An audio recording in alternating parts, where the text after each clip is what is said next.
کہ آپ اس بات کو سمجھ گئے ہوں گے۔ ایک بھائی نے فرمایا کہ جی شام کو گھر میں جھاڑو دینا سنا ہے کہ منع ہے، اس سے مفلسی آتی ہے، کیا یہ صحیح ہے؟ دیکھیے صحیح مسئلہ یہی ہے کہ مفلسی، کشادگی، تنگ دستی، مالداری، ان سب کا تعلق اللہ تبارک و تعالی کی تقسیم سے ہے۔ جھاڑو میں کوئی ایسی کرامت نہیں آ گئی، جھاڑو میں کوئی ایسی نحوست نہیں آ گئی کہ وہ پھرے گی تو سب کا سب ختم کر دے گی۔ آپ نے سنا ہوگا طہارت نصف ایمان ہے۔ اب جھاڑو دینے میں پاکی اور طہارت کا عنصر ہے کہ نہیں؟ جو نصف ایمان کا سبب، نصف ایمان کی کاملیت کا سبب بن رہی ہو، بتائیے وہ تنگ دستی کا سبب کیسے بنے گی؟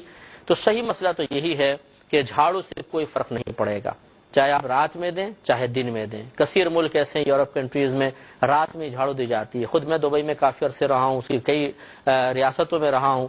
رات میں پورا شہر کلین کر دیا جاتا ہے، صبح اٹھتے ہیں تو صاف پاکیزہ شہر ملتا ہے، اور جتنا پیسہ وہاں پر ہے، جتنی خوشحالی اور آپ اسے اگر برکت کا نام دینا چاہیں تو برکت وہاں پر ہے، وہ آپ کے پاس نہیں ہے، تو پھر وہاں پہ تنگ دستی کیوں نہیں آ رہی ہے؟ پھر یہ کیا تنگ دستی کا تعلق صرف مسلمان کے ساتھ ہے، غیر مسلم کے ساتھ بھی ہے؟ غیر مسلم جھاڑو دے کچھ بھی نہیں ہوگا، مسلمان دے گا گھر میں تنگ دستی آ جائے گی۔ تو یہ صورتیں، اس قسم کی باتوں کو عوام میں عام کر کے ان کا توہمات کا شکار کروانا مناسب نہیں ہوتا۔ اب آپ کہیں گے جی بعض بزرگوں کی کتابوں میں بھی لکھا ہوا ہے، جی ہم بالکل تسلیم کریں گے لکھا ہوا ہے، لیکن کیوں لکھا ہوا ہے یہ جاننا بہت زیادہ ضروری ہے۔ کیا اس لیے کہ وہ اللہ تعالیٰ کی طرف سے دھیان ہٹا کے جھاڑو کی طرف دھیان لگانا چاہتے تھے کہ اللہ تعالیٰ رزق میں کشادگی تنگی کرنے والا نہیں ہے بلکہ جھاڑو ہے؟ ایسا تو ہو ہی نہیں سکتا۔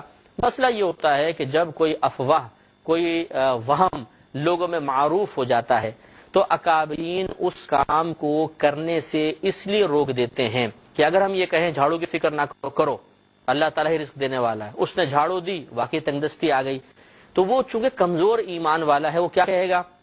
وہ کہے گا جو مشہور بات تھی وہ ٹھیک تھی، تم کہہ رہے ہو غلط، حالانکہ آپ تو قرآن و حدیث کے موافق بات کہہ رہے تھے۔ تو وہ آپ کا رد کرتے ہوئے قرآن و حدیث کا رد کر دے گا۔ تو اس قسم کے ضعیف الاعتقاد اور وہمی قسم کے لوگوں کے ایمان کو بچانے کے لیے ہمارے اکابرین نے اس قسم کی باتوں کو کتابوں میں رکھا اور اس پر عمل کی تلقین بھی کر دی کہ کر لیا جائے۔ جیسے منگل کے روز آپ کپڑا کاٹیں گے جل جائے گا، ڈوب جائے گا، اس قسم کے جتنے روایات ہیں وہ اسی لیے ہیں کہ لوگوں میں معروف ہو گئیں۔ اکابرین نے ان کے ضعف اعتقاد کو دیکھتے ہوئے ان کے حفظ ایمان کی خاطر انہیں ان کاموں سے روک دیا۔ لیکن جو قوی الایمان ہے، جو یہ سمجھتا ہے کہ جھاڑو مؤثر حقیقی نہیں، میرا رب ہے، وہ چاہے تو رزق دے گا چاہے تو نہیں دے گا، جھاڑو کیا کر سکتی ہے، وہ بالکل ان باتوں پہ عمل نہ کرے۔ اور اگر آپ یہ پوچھیں کہ اس قسم کی صورتحال میں ہمارے نبی کریم صلی اللہ علیہ وسلم کا طریقہ کار کیا ہے، تو ہم آپ کو بتائیں گے کہ سرکار نے شاید فرمایا کہ فَإِذَا تَطَيَّرْتَ فَامْضِ، کہ جب تم کسی بدشگونی میں مبتلا ہو اس کام کو کر گزرو۔ ہمارے نبی کی تلقین تو یہ ہے۔ بہرحال اس کے علاوہ اب نبی کریم کے فرمان کے مخالف اگر کوئی اس قسم کی باتوں کو پروموٹ کرے، بہت زیادہ لوگوں میں عام کرنے کی کوشش کرے اور انہیں اللہ پر توکل کے بجائے اس قسم کے توہمات کا شکار کروانا چاہے تو اس کی مرضی ہے۔ مختصر سا مزید بریک لیں گے، ہمیں یقین ہے آپ